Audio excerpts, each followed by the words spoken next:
then tonight's program is Wicked Detroit. And Detroit, the Motor City, has a long history of scoundrels, cheats, and ne'er-do-wells. They include our founding father, Antoine de la Mothe Cadillac, and Augustus Woodward and Joseph Campo. The latter's involvement in the horse racing track here at Grosse Pointe, well, in Grosse Pointe Township, Grosse Pointe, is quite intriguing. Mickey saved my you-know-what today, as she resent me her biographical information, so really appreciate that, Mickey. She's a Detroit historian and author who specializes in the history of drinking in Detroit. We just had the centennial of Prohibition that last month. From frontier saloons to Prohibition-era speakeasies to modern-day cocktail bars. Her work has appeared in local and national publications, including Model D Media, Detroit Metro Times, Our Detroit, Tales of the Cocktail, that's an interesting one, and NBC News. Her next book, City on a Still, Detroit During Prohibition, is in the works. Mickey grew up in Farmington Hills, attended Mercy High School and Columbus College of Art and Design in Columbus, Ohio. We won't comment on that. Her passion for storytelling and her family Irish roots then led her to a bachelor's degree in literature from Wayne State University. Next, she completed a master's in Irish language and literature at Boston College.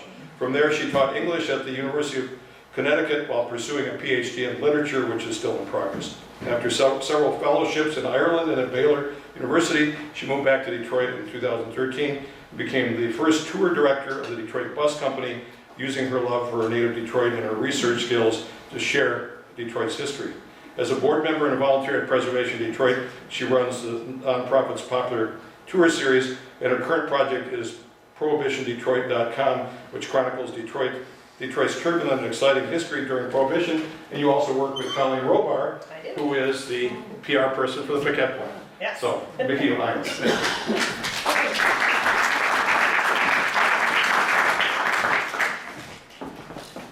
So just a couple of notes first. I highly recommend anyone who is going to see the Wicked Women of Detroit talk. I've done a book signing with Tobin. Interestingly enough, there's a fellow named Tobin who wrote Wicked Women of Detroit and a woman named Nikki who wrote Wicked Detroit. All the people in my book are men, all the people in his book are women, and we do signings together, and he's really good. He's a lot of fun. So I also want to recommend, because I always forget at the end, we are in our off season right now, but I do very strongly recommend, if you want to learn more about Detroit history, Preservation Detroit has weekly, every Saturday tours at either Cultural Center or Midtown, as well as Eastern Market and downtown, and we also have all sorts of special tours. So May through September, come see us. Best possible way to spend your money on a tour company, because we're a nonprofit. So with that, here is, please forgive me if I go too long or skip some spots. This is the first time I've done this presentation. I created this one for you folks because I figured you'd be more interested in the Campo family and their ties to the village of Fairview, as well as Hamtramck Township. Which one? In Grosse Pointe Township. I'm sorry, Grosse Pointe Township. I live in Hamtramck, so that's why I keep messing that up. So what I really want to talk about is how these folks, how these particular people that we're talking about tonight shaped the actual physical landscape of the city by their actions, by what they did, what they said, who they talked to, how they ruled on court cases, how the landscape of the city of Detroit and the streetscapes and the way we see property in Detroit is influenced by these 4 men, 3 families. So first we have our founder, obviously has a very large impact on the city of Detroit, because if he hadn't decided to land here, it wouldn't look like it does today. After that, we have Augustus Woodward. I'm sure you're all familiar with the name, and being history scholars yourselves, probably a little bit familiar with Woodward himself. We're not only going to talk about his city plan, but we're also going to discuss how his court rulings, because he was a territorial judge, how his court rulings influenced the way property was handed over, and in fact the way the streets in the city looked. We're also going to talk about Joseph and Daniel Campo, because they were some of the biggest landowners in Detroit history. So the way they held the land, the way they rented or sold the land, and the many court cases they were involved in about the land has a lot to do with the way Detroit and Grosse Pointe look today. So we're going to start with a few maps. I don't have any good maps of the area of Detroit that are reproducible this big, as early as Detroit was founded in 1701 by the French. So this is a good idea of what was there almost 50 years after Detroit became an official French settlement and not just a Jesuit missionary outpost. So you can see the curve in the river, and that little blob up top with those lines through it, those are ribbon farms. Are you all familiar with ribbon farms? Good. We're going to talk about this a lot. So we've got that in 1749. Same group of maps, 1749 as well. A close-up of sorts of Detroit and the fort itself. You see that little blob up top, and you also have the plan of the fort of Detroit. So a couple things when we're looking at all these maps tonight that I want to concentrate on is where the center of town moves. Because it migrates around a little bit. You have the landing site and the fort site, which stay the same. That's where downtown Detroit is right now. The old site of Fort Lerneau is also the site of Fort Shelby. There's a Comerica Bank downtown there right now. But it's noticeably the highest spot in the very low sea level city of Detroit. So that doesn't change. Your high points in your cities will always be your high points and your most defensible spots. But it does change as far as either side of the border, who lives on what side, because we have to remember that for the vast majority of the area that is Detroit's history, Detroit, Canada, US, Canada, France, Canada, Britain, Canada, there was no distinction. It was just either side of the river.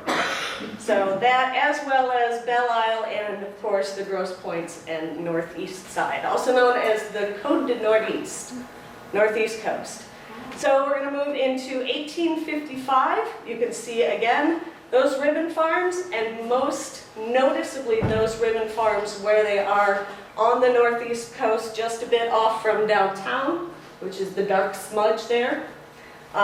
That is an area of town that to this day is pretty much the same streets, the same plats, the same riverfront settlement areas. Your Rivard Street, your Beaubien Street, those are all still there because those are the original settlements and farms. Wayne County, 1873. I'm sure you're all familiar with a few different ways that the land in Detroit and Wayne County got broken up. So in 1875, or 1873, it was just these few townships. Springwell's being one of them, Detroit, Hamtramck, Grosse Pointe-ish. So another way, yeah. I think just almost none of which is Grosse Pointe now, which I find amusing. And then finally, circa 1889, which is shortly before the turn of the century and not too long before the auto industry came along. That's a pretty crowded city already. So even though we talk very little about the auto industry tonight, I want you to keep in mind that we were a pretty established town. We were an industrial city, we were a port city, and we were a shipping center well before Henry Ford brought his automobile plants to Detroit. All right, so let's go back to 1701. Can anyone who can speak French pronounce this for me? Cadillac? Cadillac? I'm talking about the rest of it. All of it. Born March 8, 1658. Thanks. That's always a good trivia question. Where is the only Michigan State historic marker outside the United States? It's on the site of his birthplace in St. Nicholas de Right. Brown. We think, yeah. There's a Where it State isn't historic is marker. where his gravesite is, because Oh, we're it's not not his 100% own. sure on that. Okay. No, it's where he was born for sure, Okay. but not by his grave. Okay, the good news is you don't have to know it because Antoine Cadillac is what we call him and what he called himself. In fact, we're not 100% sure that that was his real name. So I love using that. This, by the way, is an artist's recreation. We don't have any contemporary portraits of Cadillac because he wasn't that important to the rest of the world. So he grew up in a small town in southwestern France, not too far from Spain, actually. And he was the son of a local magistrate. His father was, kind of a big deal in the couple neighborhoods of town that they lived in, but he still lived in a 2-bedroom cottage when he was born. Now, how did he get from that to a coat of arms and the Cadillac crest that we see, well, it's easy. When you pick up and move over to New France across the ocean, you get to say you are whatever you want. So he picked the coat of arms from a nobleman neighbor of his, and he moved over to New France, might or might not have made up a military record that belonged to his brother instead of him, and started soldiering in New France, over in Montreal, off of the coast of what is now Maine, Acadia. In fact, Mount Cadillac, the tallest mountain on the East Coast, is named after him because he did a lot of privateering around that area. He also did some map making. So here's the first example of Cadillac influencing the way the land looks. He literally drew it. He drew the map of a great deal of the northeast coast of the United States and Quebec and France as they knew it then. I've yet to be able to find one of those maps, but it's a good example of he who tells the stories, he who writes the history, he who makes the map shapes the land. So he does that, and he got married to a somewhat nobleman daughter and moved to Detroit. Now, before he did that, he was appointed as the commander of the French forces in all of New France, west of a certain point. This includes all of the northern Midwest, Quebec, Montreal, Ottawa, Fort Michilimackinac, all up and down much of the Great Lakes. So he is in charge. How does he get there? Well, in the same way that he makes up his military record and his name and his nobility, he makes up whatever he wants because he's moving place to place. So he makes up military exploits, and he makes up these great victories that might or might not have existed. And he also, while he's at it, makes up some stories about the area that is now Detroit that we would find pretty amusing right now. So while he is over in Michilimackinac and in the Great Lakes area, he is lying, cheating, stealing, and swindling his way into a good deal of money. He, at the time and for a very long time, the French government had a policy and a law against selling alcohol to the Native Americans. And Cadillac did not care about that. So he made a lot of money smuggling. His wife, I will have you know, ladies, helped him with that quite a bit. In fact, she would often be the one who ordered the soldiers that were under Cadillac's command to put the particular orders of whiskey into their canoes and take them south, figuring the French government isn't going to come after a soldier's wife. And they managed to make a lot of money doing this, and they decided that they wanted to set up a French fur trading post in the Straits, the Narrows. So the area where the waters narrow between Lake St. Clair and Lake Erie.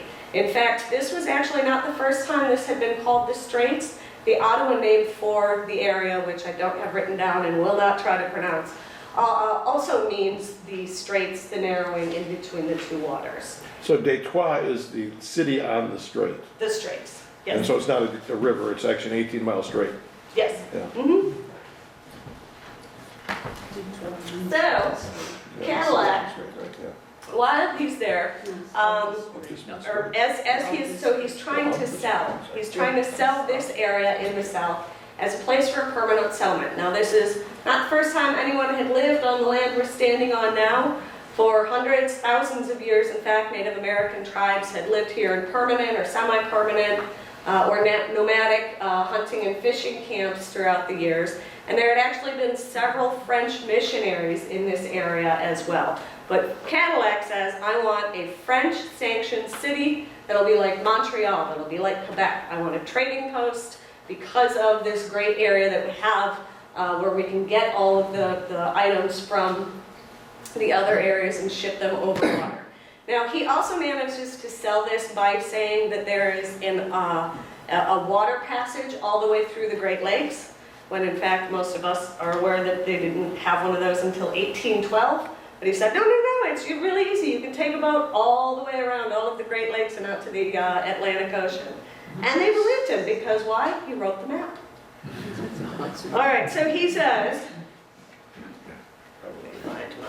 there we go. The banks are so many vast meadows where the freshness of these beautiful streams keeps the grass always green. So Cadillac is selling Detroit as this tropical paradise, where fruit just falls off of the trees, where the partridge and the bear and the deer live in honey and abundance, and they love each other, and hunting is easy, hunting is sweet. The golden pheasant, the quail, the partridge, the woodcock, the teeming turtle dove swarm in the woods and cover the open country intersected and broken by groves of full-grown forest trees. So he's saying this is an absolute paradise. Anything you want to eat, it's here. Wood for building, it's here. Freshwater fish, it's all here.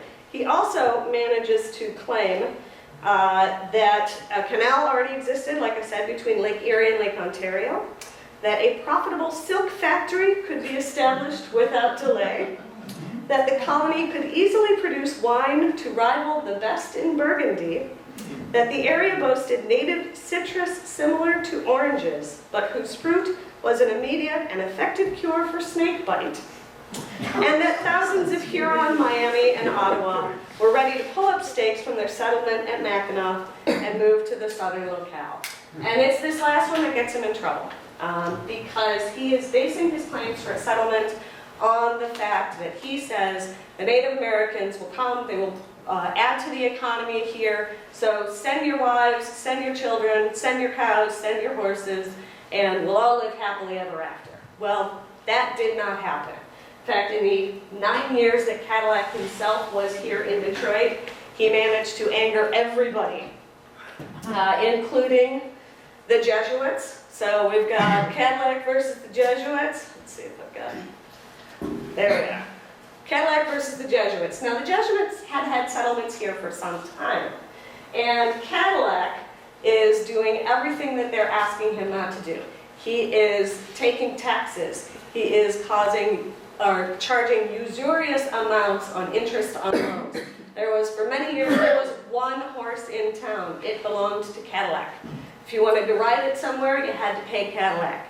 If you wanted to use it to plow your field, you had to pay Cadillac. There was one mill in town, that belonged to Cadillac. You had to pay him to grind your grain, and then you had to pay him to distribute your grain, and then you had to pay him to store your grain, and then you had to pay him to ship your grain. So he is collecting all of this money while all of the people in town are just incredibly poorer and poorer and poorer. So they're complaining to the Jesuits of this and of his treatment of the Native Americans. Eventually this escalates and this erupts. And the incident that triggers it, as we're going to see, is pretty typical. A dog belonging to a Miami man bit an Ottawa man. Now, these are not groups that live together all the time peacefully in harmony. These are groups that don't traditionally live on the same lands, but Cadillac has made them do so. So the dog of the Miami bites the Ottawa. The Ottawa kicks the dog. A Miami shoots the Ottawa, and then the French commander of the fort comes out and beats him to death. At which point, talk about appropriate reaction. At which point, the town priest, Father Lahal, was just happening to be in his garden, was mistaken for an Ottawa man, and was shot to death. Now, the priest is dead. This is a problem. So all of these groups start fighting one another, including the Jesuits and Cadillac and his troops. And this turns into what's called the La Pezant Affair. Now, La Pezant was the name of the, see, I have to remember this, I have to look this up. I believe he was the Ottawa chief, was held hostage, and then Cadillac, instead of negotiating his release, or instead of stepping in and saying this is what's going to happen, tries to make money off of both sides and essentially lets the guy go and claims, oh, he escaped. Now, La Pezant is in his 70s and rather obese. So he didn't really outrun the soldiers. Everyone knows this. This turns into a massive battle, and the Jesuits, by virtue of the fact that they are French as well, get stuck with Cadillac.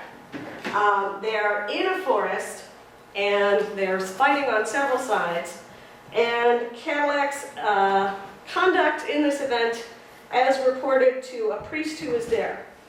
During all this time, the said Sieur de la Mothe, for fear he should get wounded, stationed himself behind a tree, which was 18 feet in circumference, nor did he venture out once, except to go and get out of range of the shot. So that is our great noble leader, the founder of Detroit, hiding behind a tree from the forces that he is supposed to be commanding. This is the extent of Cadillac's behavior in Detroit while he's here. He continues to feud with his citizens, with the priests, with everybody over in France. There's just a vast volume of letters that goes back and forth to the court in France, until eventually he wears down everybody to such an extent that he is ordered to leave and go directly to Louisiana. So Cadillac is essentially sent to Louisiana to found New Orleans as punishment for messing up so badly in Detroit. Instead of doing this, instead of going straight down to Louisiana like he's supposed to, he dawdles around for 2 years between Quebec, all over Montreal, and he even goes back to Paris for a little while, comes back to Montreal, gets arrested, is sent to prison in France for 6 months with his son. Finally ends back in New Orleans very, very briefly before he retires. Essentially, no one can take him anymore.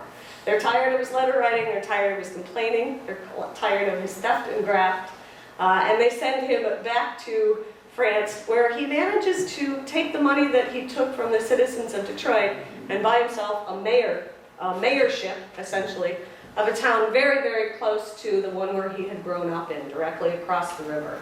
Now, the reason, as Mike was saying, we don't have any existing portraits of him, and we also aren't 100% sure where he was buried. This is the kind of obscurity in which he died after his behavior in Detroit.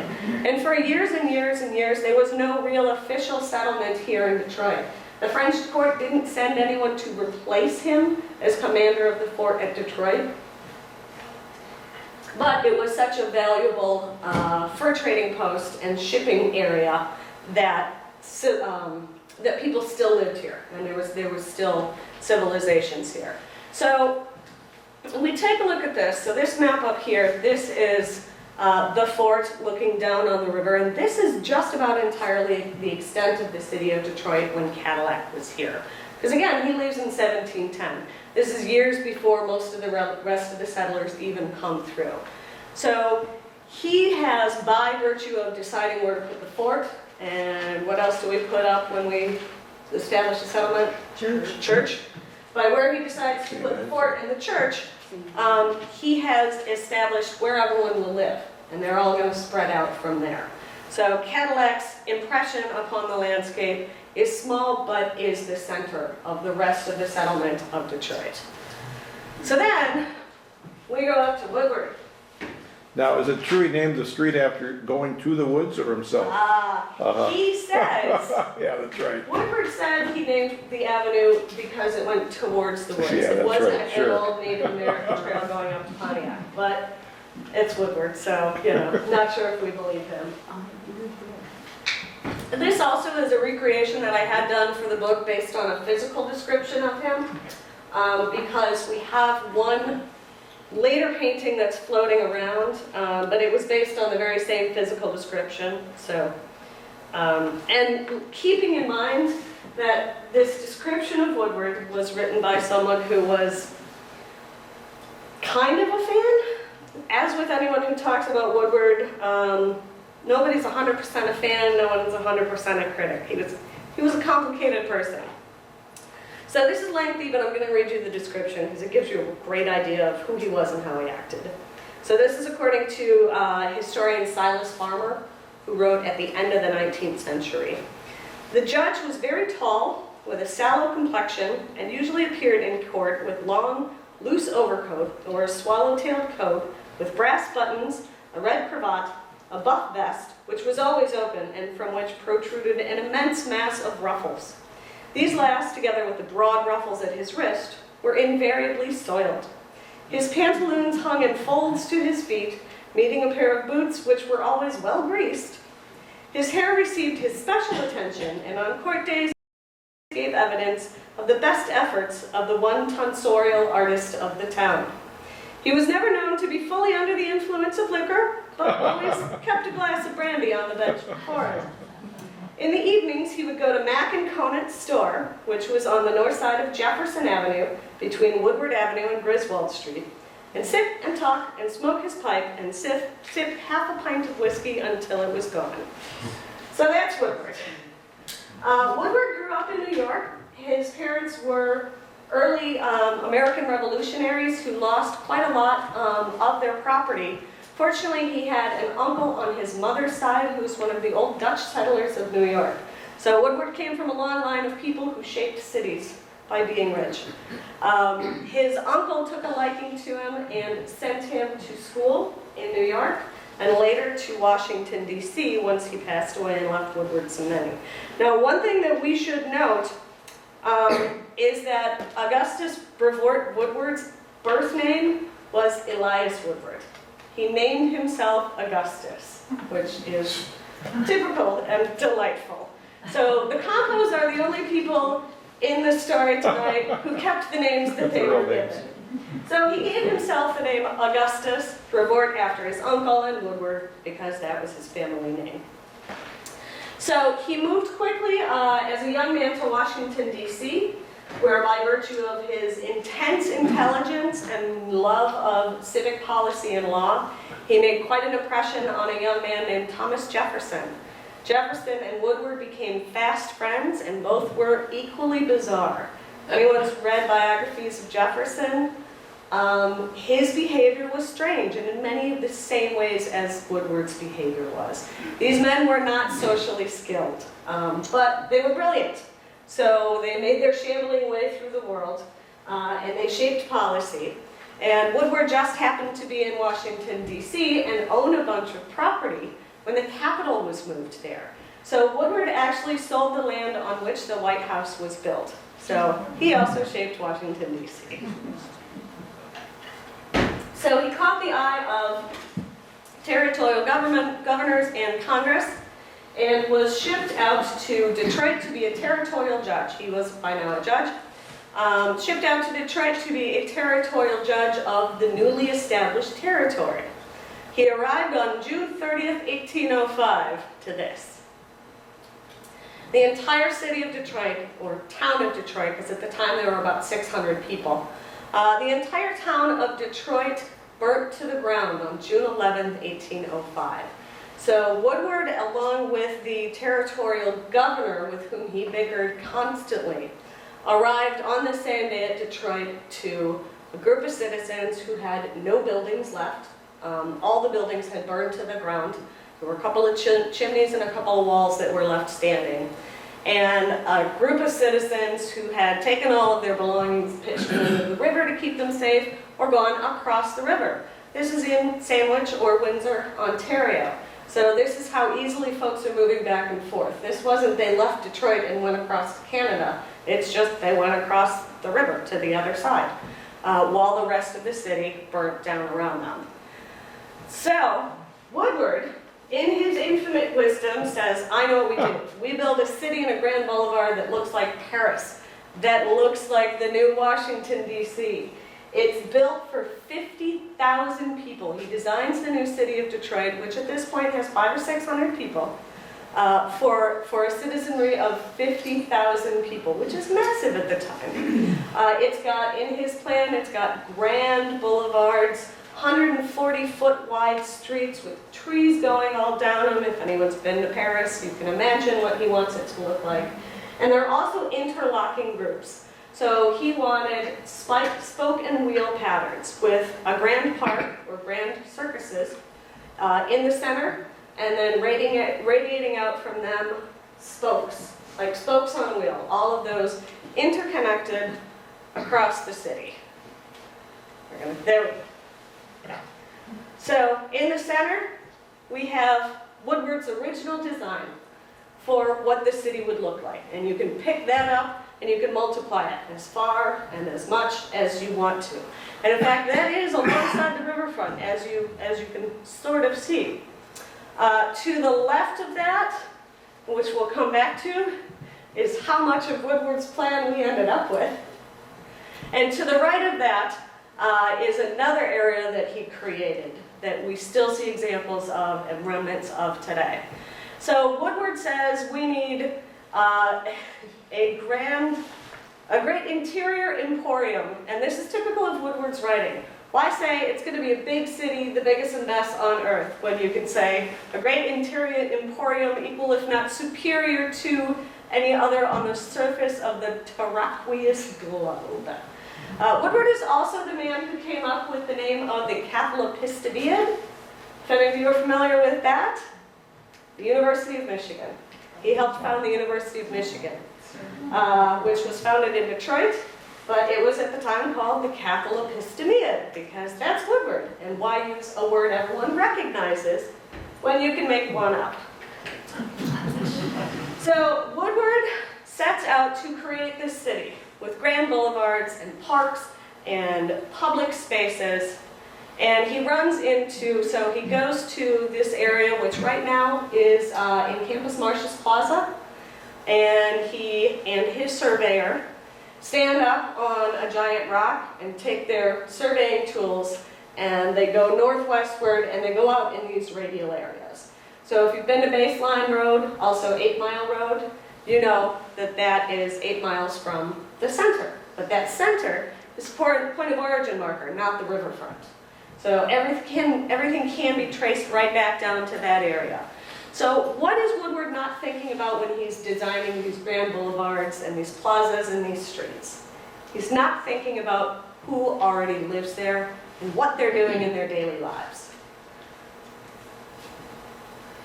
We're going to go back to, all the way back here, to the ribbon farms.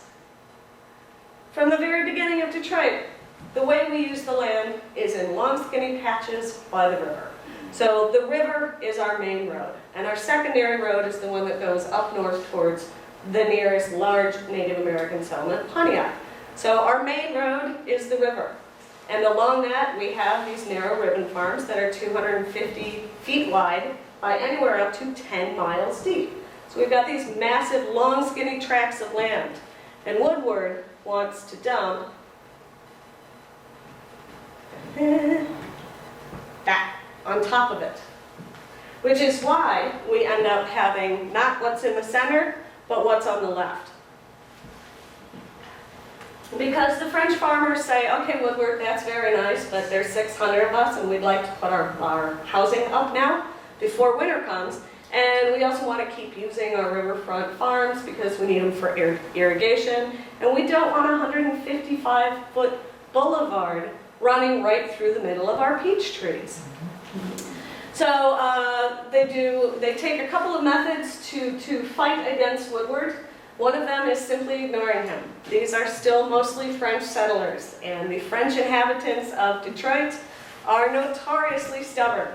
So they say, okay, Yankee, do whatever you want. They called him Bostonnais, which was an insult at the time. They say, all right, Bostonnais, do whatever you want. But if we won't let you put your roads up, and if we won't use your roads, then there's nothing you can do about it. So we have these things that are called desire paths. We have these traces of road that are the easiest way to go from the place I am to the place that I want to be. And those become turned into the roads that we see now, especially sort of these little crooked ones. So these desire paths become roads by use, and they are overlaid on top of Woodward's grand plan that is not in use, but still there because he's got the power to insist the roads go there. For the most part. We'll talk about Campo in a minute. Now what he also does is he sees Detroit going out vastly into the wilderness. In 1805, and in fact, well until about 1900, the city of Detroit itself was very, very compact, just like most other cities. Think of a Boston. Think of an East Coast city. It's a smaller, compact city. But Woodward imagined, in his mind, let's see, well, he imagined this, for one thing, 100 years before it happened. These are your radial avenues that are coming out. This is from Campus Martius. And he imagined all of these. I don't have a good picture of it. We'll go back to the map in a minute, but he imagined a city that would extend all the way out to almost 6 Mile Road, what we call it now. So 6 miles, all the way up into the wilderness. And inside this, he placed, let's see, I think I do, I'm going to skip ahead a little bit. There we go. So he placed inside this what we call the 10,000 acre tract.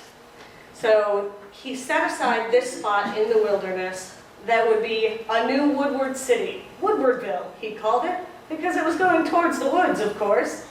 So he set this up. Yeah, sure. Yeah, So there we go. So he sets this up. But one thing that he does is he does the layout of this a little bit differently, because he's imagining this as a suburb and as a farmland. So the tracts of land are bigger and more square, and they are more spread out. It's kind of hard to see with the scale, but at the end we'll go back towards the original map and you can see how this all of a sudden Woodwardville, or the 10,000 acre tract as it's called, has a slightly different layout. Now, when Woodward designed that area, which is essentially either side of Woodward Avenue, between, say, the Davison and up to 6 and 7 Mile, when he designed that, it was in conjunction and in alignment with the rest of the plan and the grand plan. But once they started selling off the land after he left, people again use these desire paths. So there are still certain spots in Highland Park where Woodward hits after Davison that the streets start going from this to this. So the whole plot of the land of Highland Park is just a little bit wonky. And that is because no one at this point is paying attention to Woodwardville and his planned estates and farms. Now Woodward continues to fight, as all of these fellows did for the most part, with just about everybody in the city. So much so that, as always happens, people start up a letter writing campaign and they start writing to Congress. By the way, his obstinacy was so extreme that Woodward was essentially anytime someone complained in writing about him, he took off back to New York and sulked for about a month. So, someone says, well, Woodward did this and I didn't like it. And he said, well, fine, I'll just leave. And he left. And in fact, he continued to do this while the citizens are trying to sort out who owns what property. We'll come back to that when we talk about Joseph Campo, but they're trying to sort out who owns what property, where they can build their new houses. And Woodward, every time someone complains, just up and leaves. So this is a letter of complaint written about General Hull, who we don't have time to talk about today, but General Hull was there as well. From the citizens of Detroit, anonymously written, wisely, to Congress. The history of William Hull and Augustus B. Woodward, since they took upon themselves the government of this territory, is a history of repeated injuries, abuses, and deceptions, all having a direct tendency to harass, distress, and impoverish, if not absolutely to expel the present inhabitants, and to accomplish private and sinister schemes. They have been guilty of unfeeling cruelty and barbarity, by preventing those naked and homeless sufferers by then conflagration from accommodating themselves with buildings during one whole year, and many of them during another year, and several to this very day, through their systematic measures of speculation. They have by their intrigues and ridiculous maneuvers sunk themselves into the deepest contempt, and they are actually at this time a reproach and a byword among the people. So yeah, for more than 2 years, Woodward and Hull would not judge any property claim in the city. So people are left with Woodward's grand plan, their needs for water and farming, their desire paths, and they just let Detroit grow up willy-nilly wherever it can and wherever they want to. One more, okay, we've seen this one. So this, by the way, is what the point of origin marker looks like now, if you're in Campus Martius. Underneath, there's a little bit of view if it's not foggy or raining. And you can see a little bit, they saved a chunk, they say, of the rock that someone stood on when they did that. So one thing, and I don't have a picture and not a whole lot of time to go into it because this is another presentation in and of itself. One other way that Woodward affected and impacted the lives and the cityscape of Detroit is his rulings on slavery. Early in Detroit's history, slavery was legal. There were several court cases and court hearings that came along in the late 18th century between British rule and American rule, where people tried to figure out what and how slavery was legal, what enslaved people were allowed to live here while they were enslaved and who wasn't. That, like I said, is a presentation in and of itself. But in a couple of important dates, 1787, slavery was outlawed in all of what was then the United States. But, according to Woodward, British citizens who owned enslaved people could keep them as enslaved people. Because again, you've got so much traffic going back and forth between either side of the river that there's not that divide that we think about now. So it does matter, these folks are British citizens, they own enslaved people, but they do business in Detroit all the time. And then 1793, the British had a ruling that enslaved children were liberated and emancipated at the age of 25. So we've got these two rules. So eventually, between all these court cases, we have a couple of significant court cases that Woodward ends up having to rule in, and that directly affect the Civil War. So now he's affecting property rules all over the place. So he rules essentially boiled down in one particular court case called brought on by a woman named Elizabeth Denison IV, who was the first black woman to own property in Detroit, actually. She basically ran away with her brothers and sisters to Canada, hung out for a few years, and then came back to Detroit, at which point Woodward said, I don't know what to tell you, they're coming from Canada, according to the law, they're free now, even though he had earlier ruled that they had to remain enslaved. So he basically set up a system that could be broken and could be worked around. Again, a complicated man with some very difficult tendencies and difficult rulings and a whole lot of difficult things to deal with in his time in Detroit. So he didn't like having to rule originally that the Denisons would remain enslaved. In fact, he gave the ruling and he said then, the slave trade is unquestionably the greatest of the enormities which have been perpetuated by the human race. The existence at this day of an absolute unqualified slavery of the human species in the United States of America is universally and justly considered their greatest and deepest reproach. In fact, this statement and this ruling would later be used quite a few times in court cases during and after the Civil War, when the Fugitive Slave Act became a big deal here in Detroit and elsewhere. So Woodward has created the map of the city physically, very physically, by the various street names and the layout that we see, Gratiot Avenue. All these spoken wheels that are out here. And he's also, in a less tangible but equally important way, has created the layout of the city by decreeing which citizens get to own property and which citizens have to remain property. In fact, Elizabeth Denison IV became the first woman not only to own property in Detroit, but she owned a bunch of property in Pontiac. So Pontiac's city layout is a result of her, which was indirectly a result of Augustus Woodward. We don't have time to get into our dear Anna Jamison, but she visited Detroit in 1837 when Detroit was becoming a bustling city port. So in 1812, with the opening of the Erie Canal, trade and travel really opens up the city streets of Detroit quite a lot.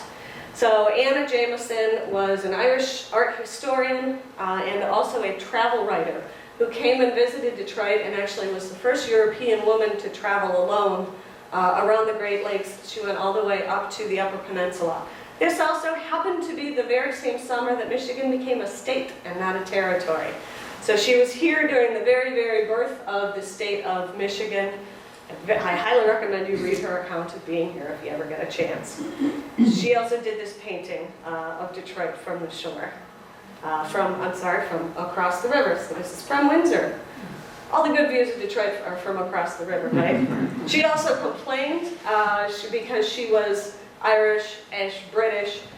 She also complained that the British had done such a terrible, terrible job settling their side of the river. She's like, I don't understand. They've got machinery, they've got ports, they've got a bustling cityscape, and we have this. Why do the British not do it well enough? So, all right. So let's go to the Campo family.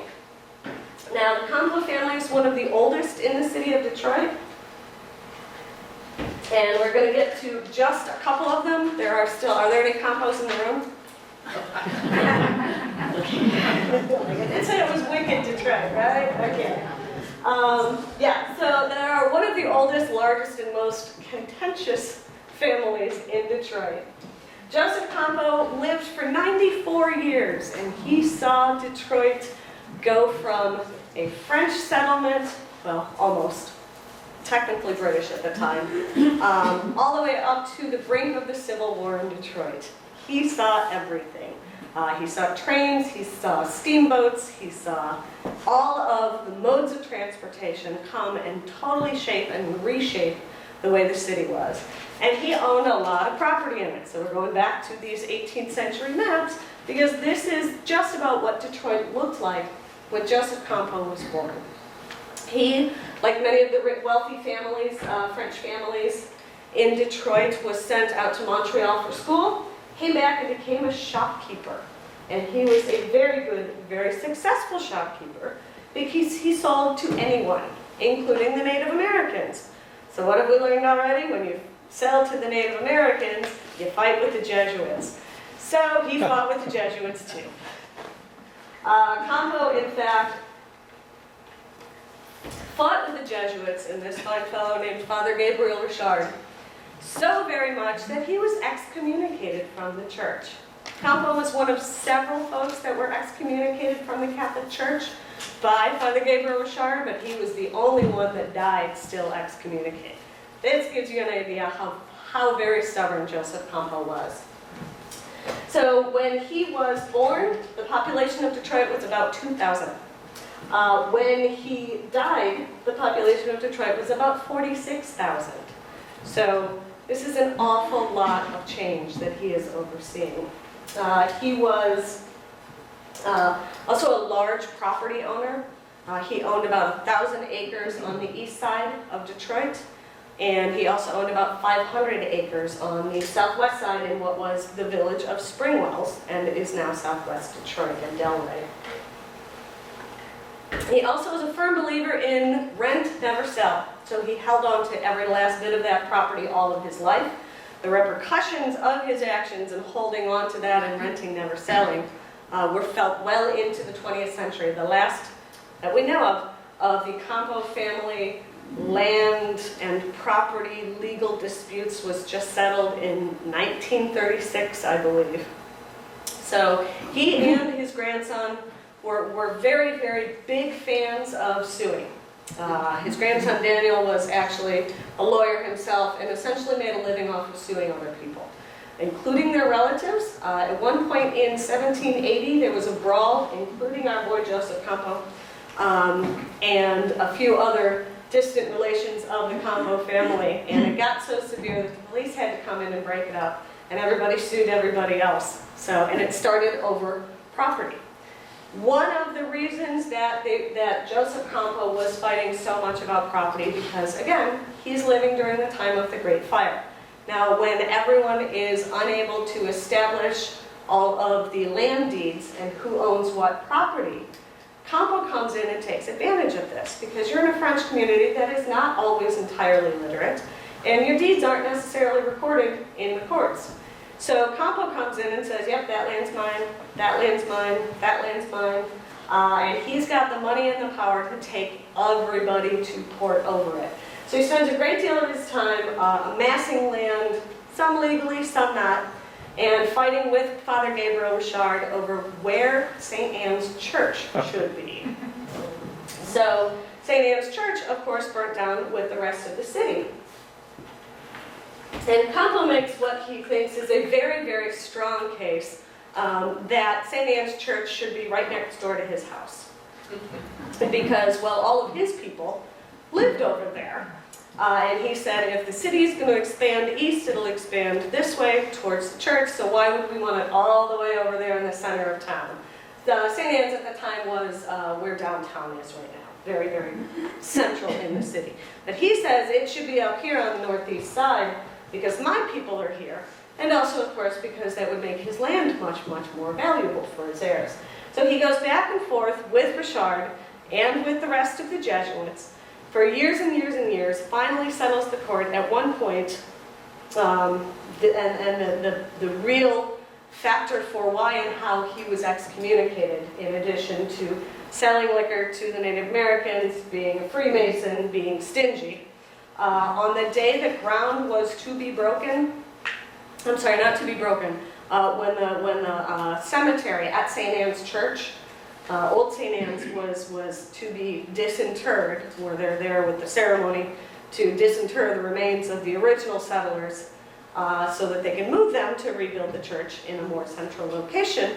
Campo and his cronies storm in and basically bust up the place. They take shovels, they smash people around their hands, and they say, this is sacrilege, this is sacrilege. Now mind you, Campo had already been excommunicated at this point. So it wasn't really to him about sacrilege so much as it was about property rights. So this is the final factor for Richard, who then excommunicates him. Campo eventually loses the fight. St. Anne's Church remains downtown where it was. And he continues on his not so merry way, being a large landowner and a shopkeeper in the city of Detroit. So, his grandson, so this is a little bit past the middle of his life. Like I said, he died in 1863, so he's in middle age at this point. This is about what his home looked like, and this is Woodward straight into Jefferson. For the very longest time, Woodward just dumped right into Jefferson. He got off the ship right there, and that was it. There wasn't a whole lot of ceremony. There were some docks, there were some seedy sailors' dives, but that was about it. So a great deal of his property ends up going to his grandson, Daniel J. Campo, Jr. Now, if you've been to Elmwood Cemetery, or Mount Elliott, that was this guy's father. So Daniel J. Campo, Jr., also known as DJ, was not the scholar that his father is. So his grave does not picture him with books being studious. He was a lawyer, like I said. And this is what Wayne County looked like just about the time that he was born, within a couple of years of Daniel Campo being born.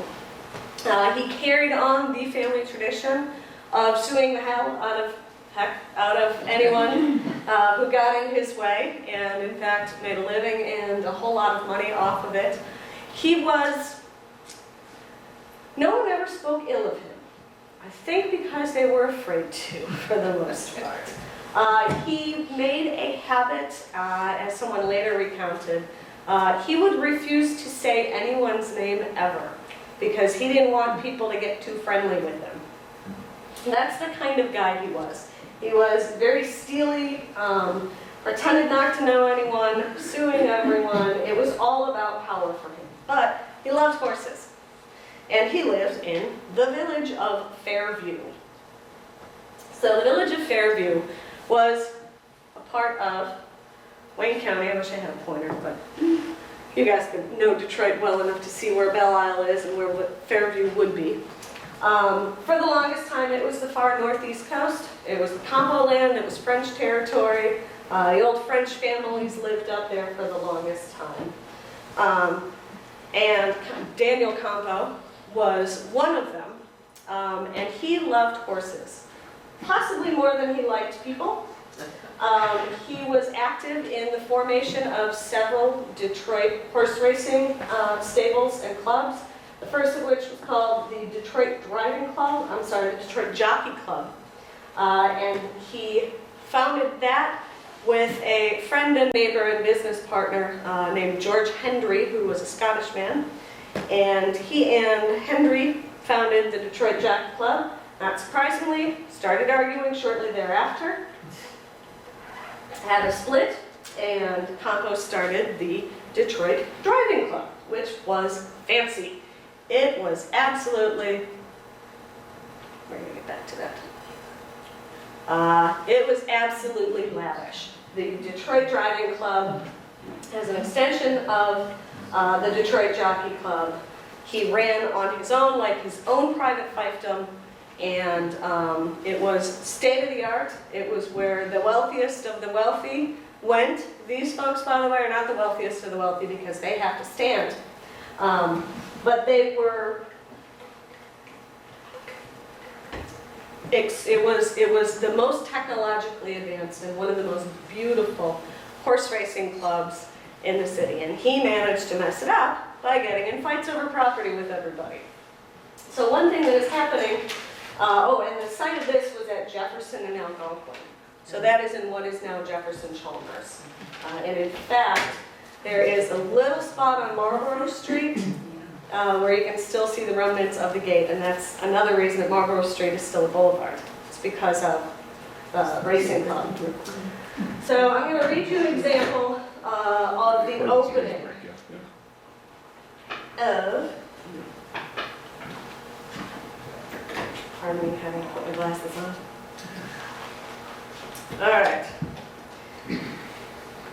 There is today no trotting track in the country. This is from the Detroit Free Press on the day it opened, which compares in completeness with the one owned by the Detroit Driving Club. The stand is the finest, the track is the best stable of engineering skill, and the stables would discount anything in the line. People would gaze down that stretch in amazement yesterday and look at the grandstand with bewildered expressions on their faces. Everything combined to make the event beyond their expectations, and the assembled thousands were lavish in their praises of the enterprises of the club. So this was on July 16th, 1894. So he did a good job. And then he took all of the money from it and used it to sue other people, including his former partner, George Hendry.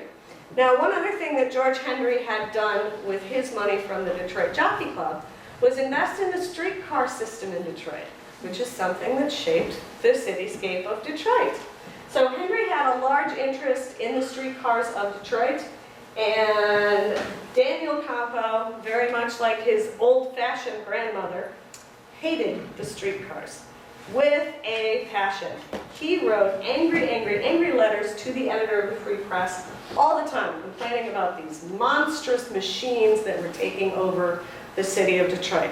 Now, these aren't electric streetcars. These are horse-drawn streetcars that he thinks are just absolutely shattering Detroit.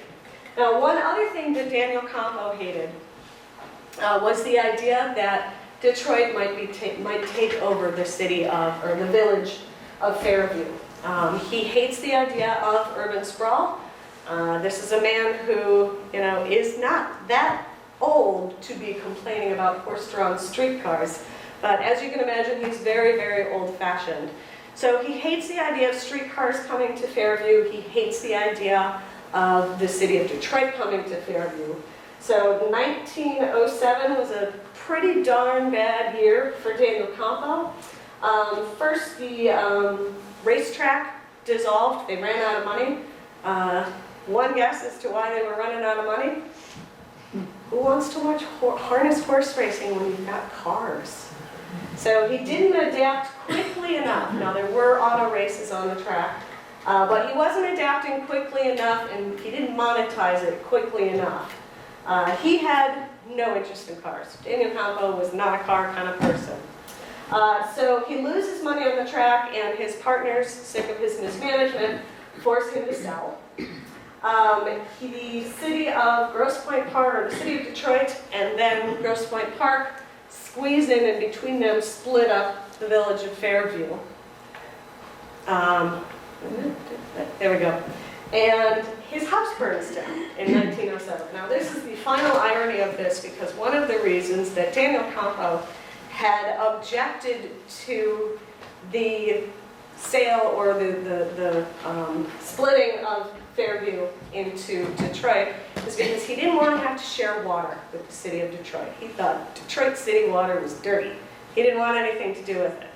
Well, part of the reason that Detroit ended up using to take over this portion of the land of the village of Fairview is because there weren't enough fire services. So there were enough people living in this area of town that really there needed to be more fire services, and the village was not capable, didn't have enough infrastructure to support fire suppression systems. So the city of Detroit finally, after winning the last lawsuit against Daniel Campo, finally takes over, but not in time enough for there to be a working fire hydrant that might have saved Daniel Campo's house.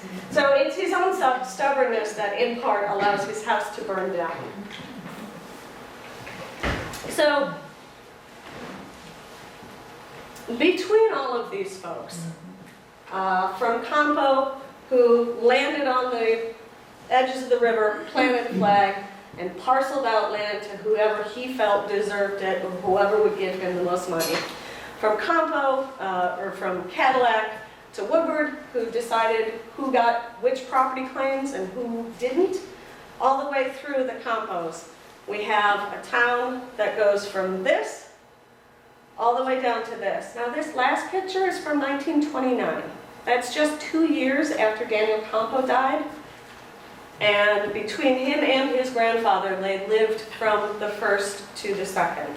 And they saw all of those. And they lived at the same time. So their lives, in these two lifespans, really, they saw the city go from a population of just a few hundred, all the way down to the bustling metropolis with freighters that we see today. So, thank you for your time.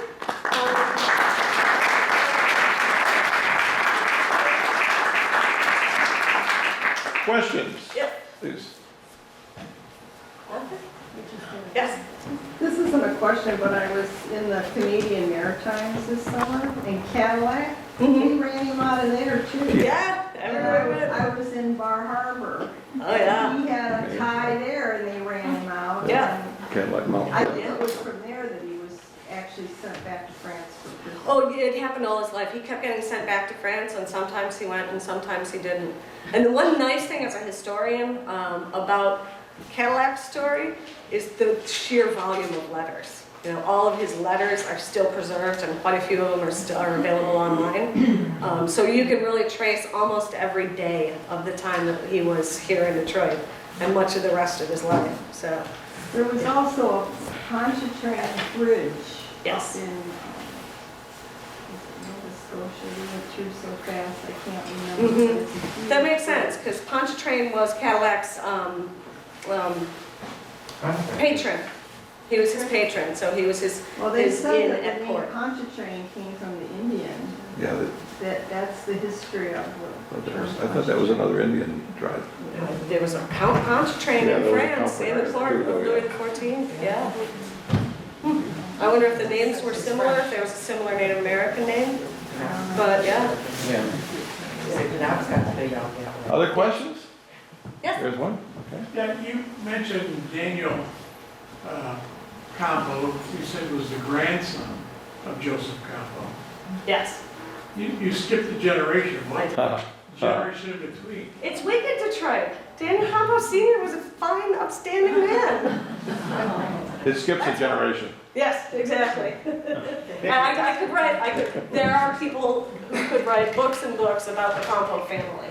But yes, so I did skip a generation because Daniel Campo Sr. was a very mild-mannered, scholarly gentleman. Vicki, I have a question on that because part of the Mile End tour, I understand, is that Daniel Campo Sr. didn't receive any money from his father, inheritance. That was, and he became, That might make sense. also became a millionaire, but self-made. Right. Yeah, there was, so at one point in Joseph Campo's mid to late life, he was supposed to be caring for his elderly uncle. So this is one of the feuds that goes on between Campos and the Shanes, and there's one other family that we would recognize. But Joseph Campo refused basically to care for his uncle, who then wrote him out of the will. That happens. So I wonder if that inheritance had something to do with why Daniel the elder didn't receive any money. I'm not sure.